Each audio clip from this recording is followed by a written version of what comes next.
Welcome to the Ordinary Way podcast. We're so glad you're here. Whether you're listening on your drive, at the gym, or in a quiet moment of your day, thanks for choosing to spend this time with us.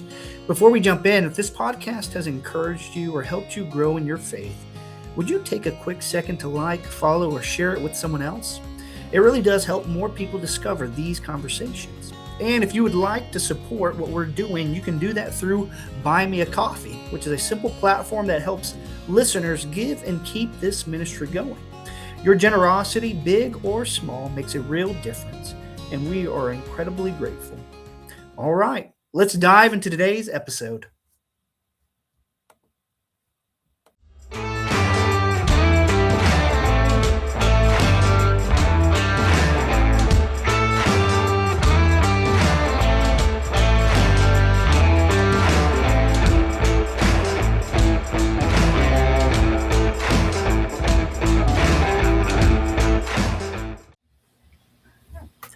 Most churches today have small groups, but what if we've missed what makes them powerful in the first place? What if the goal was never just about connection or content, but was about transformation?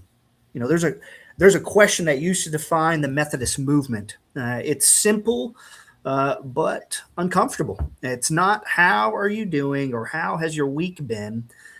It's this: how is it with your soul? And we're not talking about surface level, but real talk. Are you close to God? Are you drifting? Are you living like Christ? Because the truth is, we can sit in church every week and still not be honest about our soul. And so, guys, I want to ask, when's the last time someone asked you that and meant it? And how would you answer that honestly today? Oh, I think I'd be in the same boat with a lot of people. I'm rarely asked that question, if at all. Most people will ask you how you're doing. They're not going to ask you how your soul is. And let's be honest with each other. We don't always answer either of those questions honestly. It's easier to say I'm doing fine than admitting we're struggling. Hmm. And sometimes I feel distracted or distant, but I don't always say it. Yeah. I think we've lost the habit of asking and answering that question honestly. I think you look. I think you look at that drifting, right? Drifting alone. I mean, we've all drifted, and we're at a time that our soul wasn't there. It wasn't good. We weren't living that Christ-like love. We weren't living like Him, and we drifted away. And I'm not saying that's acceptable or anything like that, but we were put in a test, and we drifted away from that because we let our back to what we've talked about in the past, we've let our plans overshadow him, and that's when we started drifting. And it's an unfortunate thing, and you don't see that in the church. I mean, I don't even know when I've asked someone, "How is it with your soul?" Yeah. I mean, you always see them in your, "Oh, it's great to see you. How you doing?" And that's great to be like that. We want to be welcoming and be Yeah. loving like that. But we do need to ask, Mhm. how's it with your soul today? How is it your connection with Christ and with God? Right. Well, and I think, that question kind of forces us to really reflect. I think I think if people were to be asked that regularly, I'm curious how difficult it would be to try to articulate that.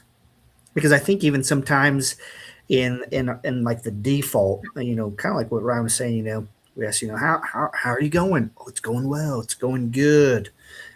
Even if it's not, I see this all the time, and I understand. People are a little bit more private. but some people don't want to share what's going on in their lives. They don't want to invite people into their situation or circumstances, and it's crazy too, because I see this kind of play out even in prayer requests. Sometimes people are unwilling to ask for prayers for themselves, but will ask for prayers for someone else who is in need. And it's just fascinating, because I think, let's be honest, it's so easy to lie to ourselves, especially when we're the only ones trying to convince. When we're the only ones who need to be convinced, we can convince ourselves, everything's fine, everything's fine, everything's fine. But to disregard and to ignore those things, maybe to ignore completely what God might have in store for us to learn, to grow in, or even deepen our love for Him and others too. And so it's just fascinating. And so one of the things that we're going to talk about today is small groups. And so what is a small group really? Kevin Watson, in his book, The Class Meeting, breaks down 3 types of small groups. There are affinity groups, which are built around hobbies, right? These are typically comfortable, low commitment type groups. Some examples would be like an exercise group, a softball league, or even a book club. The second type of group is an information-driven group. This is typically built around curriculum, so it's knowledge-focused. Examples would include like Sunday school, a Bible study, or a study of a book or a curriculum.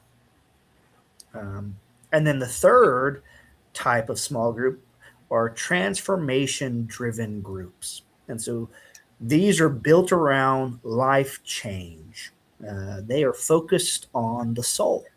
And so examples would include accountability groups, fellowship groups, or class meetings.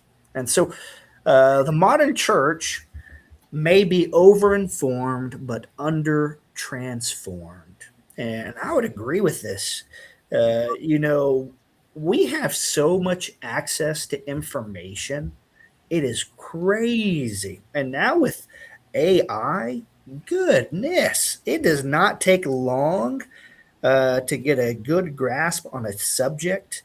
And so, I don't think we're lacking in information. It is taking that information and applying it, embodying it in our normal daily lives. And what's crazy is Christianity has become about knowing the right things, but lacking in living like Christ, which is crazy, right? It's we can tell you everything about Jesus and how Jesus would want things, but there's this disconnect with actually living like Jesus. Is it possible that we know far more than what we practice? And so, guys, do you think it is possible that we have replaced discipleship with discussion? I'll take that one. I fully agree with that. I think we've replaced a lot of that with discussion. A lot of people think discipleship is, oh, we're just having a conversation and you're learning, but you're not living the part. So we could sit here and talk all day about a mission trip, right? I'm gonna support this mission trip and I'm gonna learn everything about that mission trip. And then the next thing is not actually put that into play. But yeah, like you never go on the mission trip. Yeah.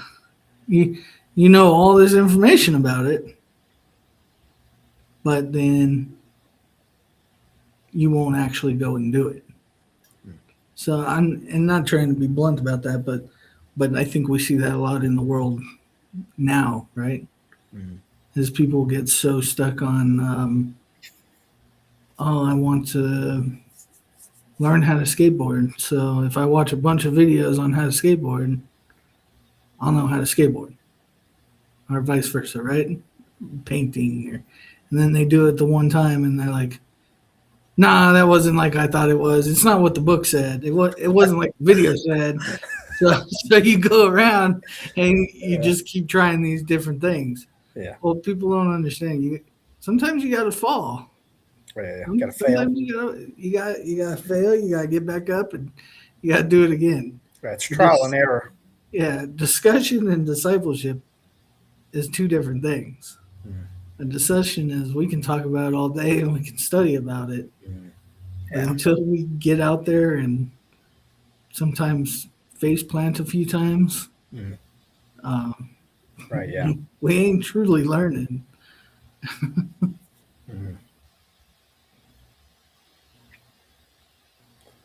What about you, Ryan? Yeah. On top of all that, discipleship should move us towards obedience. And like you said, it's not just a good conversation.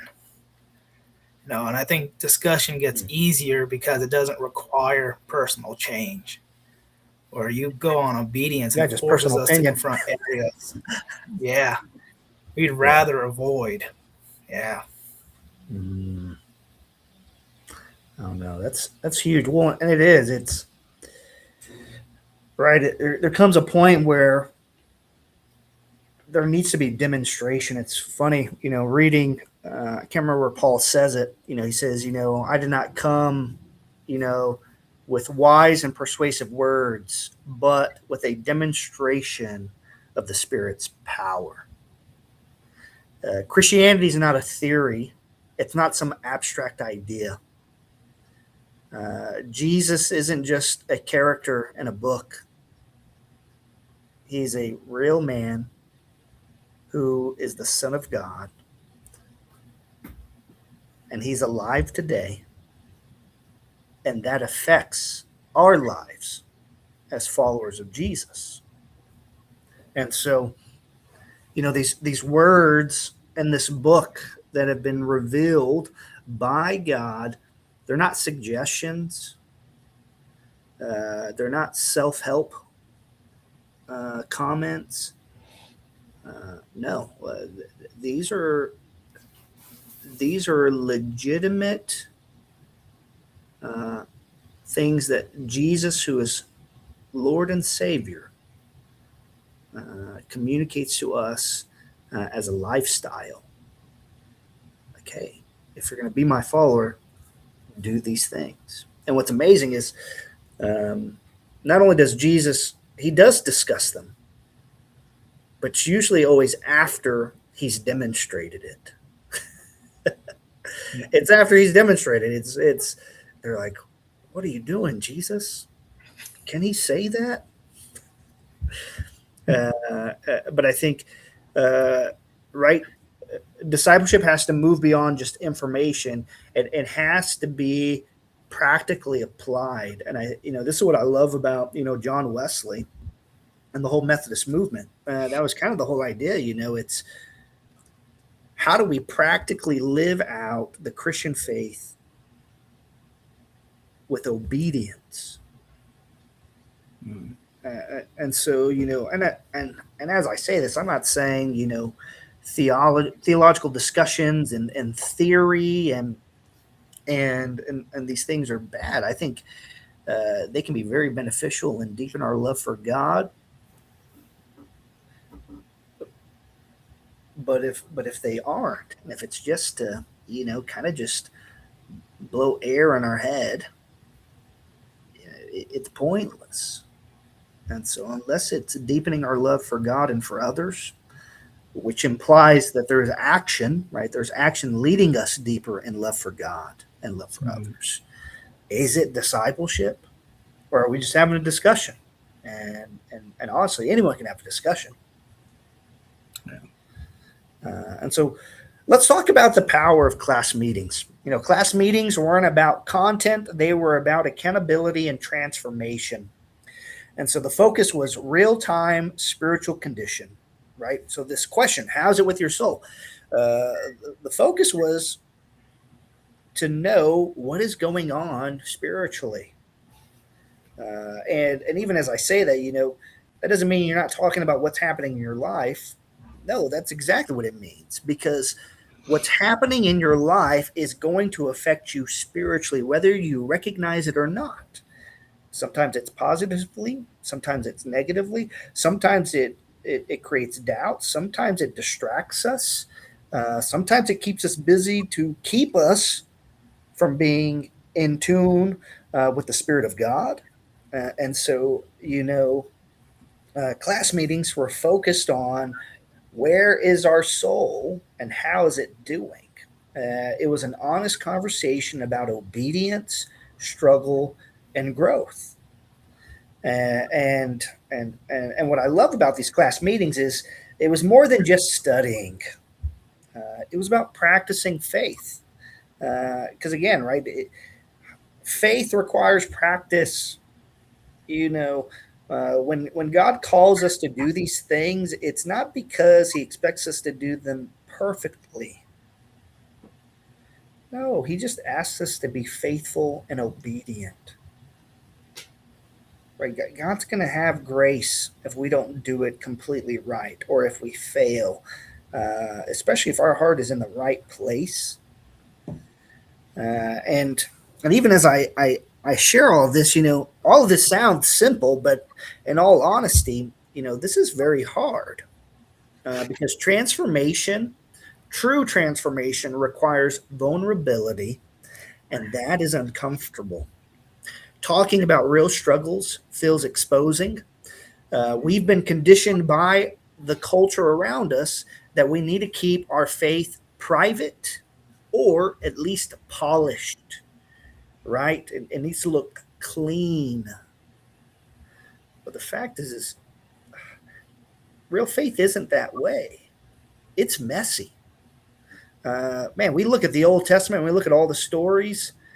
Um, there's some crazy stories, and people don't have the prettiest life situations. There's things that are done that we look at and we're like, oh my gosh, God chose that person.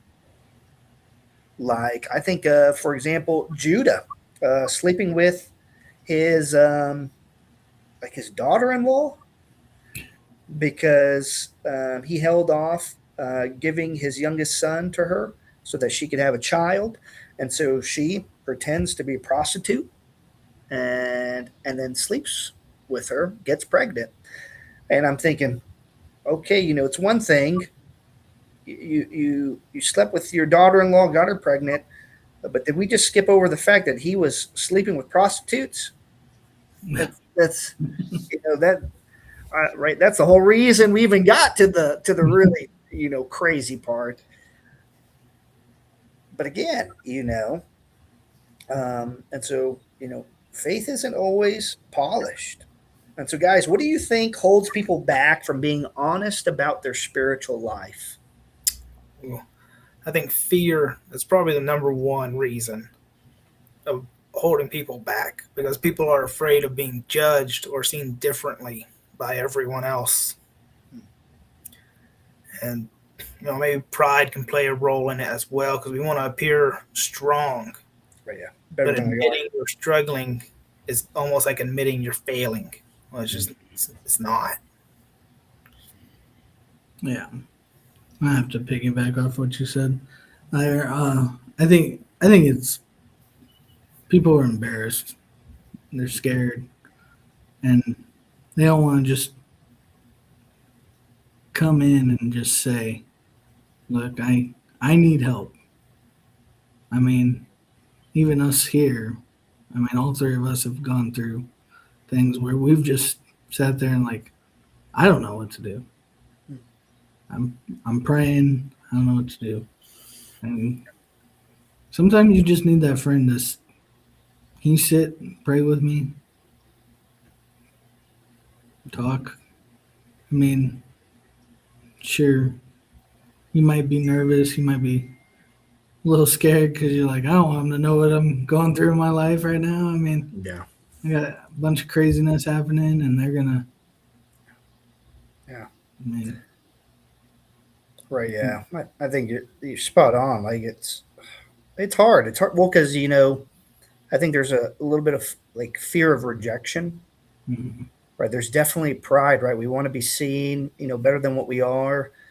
Um, and I think too is, to a, there's like a sense of denial, right? It's, if I have to acknowledge it, that implies, well, then, right, there's no longer an excuse to avoid, Mm-hmm. this difficult thing. And many times, sometimes we need healing, and and in one sense, it's good that is what's needed. That's good. It's desirable, but it's just like my kids, when they're sick and they have to take cough medicine.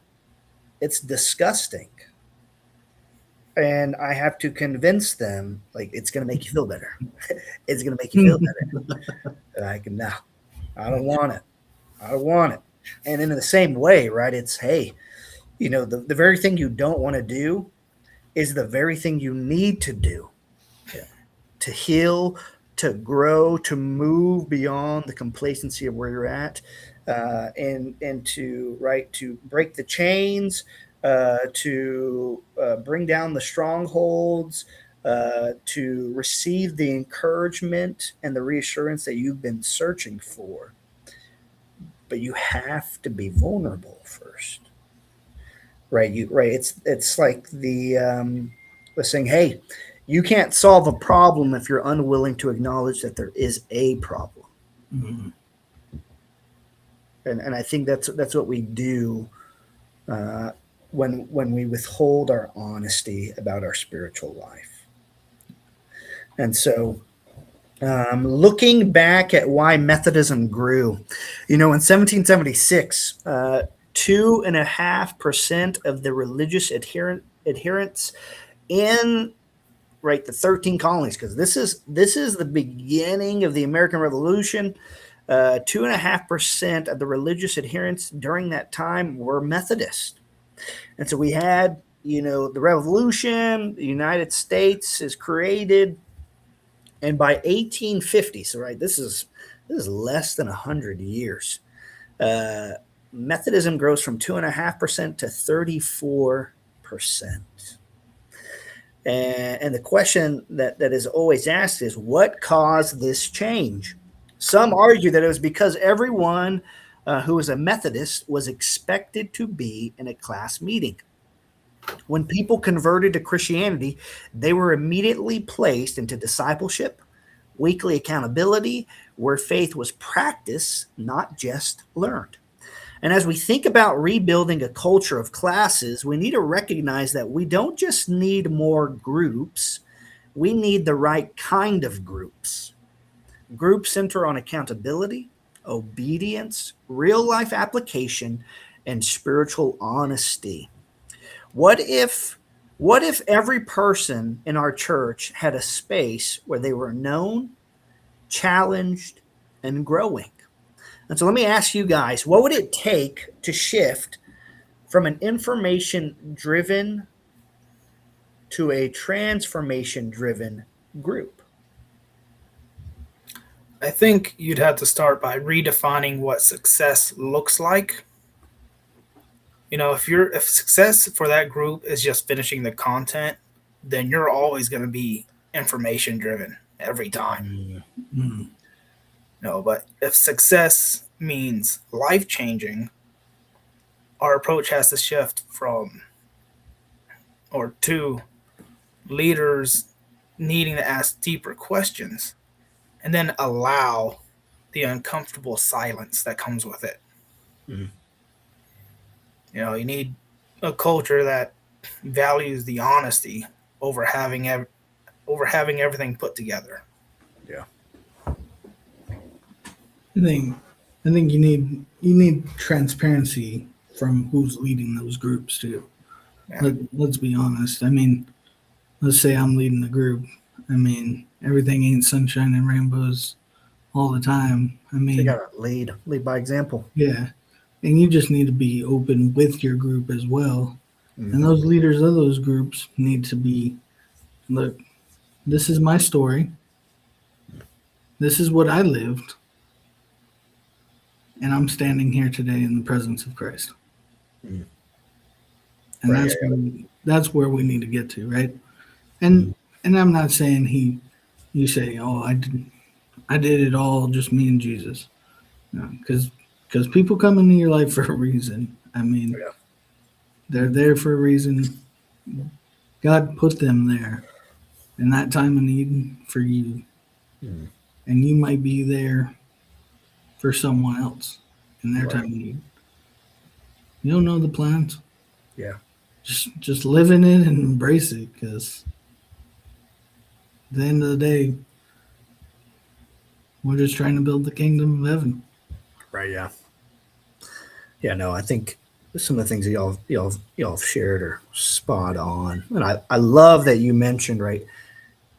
It needs to come from the leaders, the facilitators, and I'll say, I don't know what it is. It almost feels like, and I understand, right? Some leaders have been betrayed, but there does need to be a degree of vulnerability that comes from us as leaders. I think about, who's one of the most admired characters in the Bible, in the Old Testament, and many people would choose King David. Yeah. Right, the man who accomplished so much. He killed Goliath. He killed a bunch of Philistines. Right, everyone always brings up, right, the phrase, right, a man after God's own heart. Man, David was the guy, and it is through him that Jesus promises, right, his lineage will inherit a kingdom that has no end, right, pointing to Jesus. And I remember hearing this, it was a sermon and talking about, why was David a man after God's own heart? And his argument was because he was vulnerable. Mm-hmm. Look at the Psalms. The fact that he could be confronted by the prophet, is it Nathan, who confronts him about committing adultery with Bathsheba and then murdering her husband Uriah, and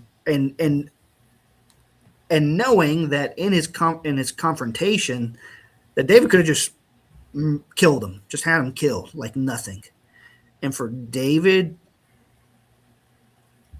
to have the humility to hear it, break down, and just repent. And then what we end up reading is the Psalm. Is it Psalm 52, I believe?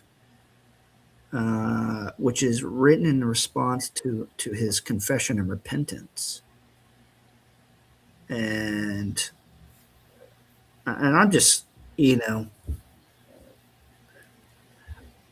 a pastor doing that. He ain't gonna be a pastor no more. Yeah. I'm just being honest. Yeah. Let's be real. Yeah. And it doesn't matter, not just a pastor. Fill in any other position, any other title. Yeah.